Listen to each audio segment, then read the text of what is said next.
കേരള വാണിജ്യ വ്യവസായ വകുപ്പ് സംഘടിപ്പിക്കുന്ന MSME ഫെസ്റ്റ് 2024 കോഴിക്കോട് ബീച്ചിലെ ആസ്പിൻ കോട്ടയാട് ഗ്രൗണ്ടിൽ തുടങ്ങി.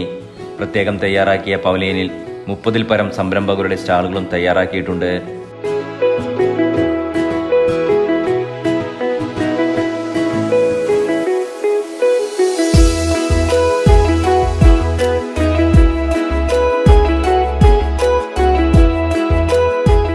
ഫുഡ് പ്രോസസ്സിംഗ് മേഖലയിലെ പുതിയ സാധ്യതകൾ, MSMEകളെ ശക്തിപ്പെടുത്തുന്നതിനുള്ള സാധ്യതകൾ, MSME വളർച്ചയ്ക്ക് ബാങ്കുകൾ നൽകുന്ന പിന്തുണ തുടങ്ങിയ വിഷയങ്ങളിൽ സെമിനാറുകളും വിവിധ ദിവസങ്ങളിൽ പരിപാടിയോടനുബന്ധിച്ച് സംഘടിപ്പിച്ചിട്ടുണ്ട്. കൂടാതെ ജാനു തമാശകൾ, മ്യൂസിക് ഷോ, ഗാനമേള, മെഹ്ഫിൽ ഇ സുരൂൽ എന്നിവയും അരങ്ങേറും.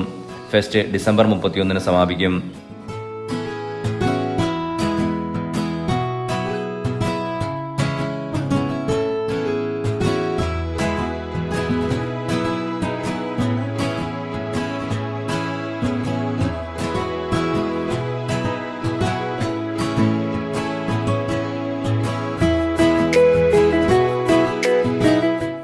Light news Kozhikode.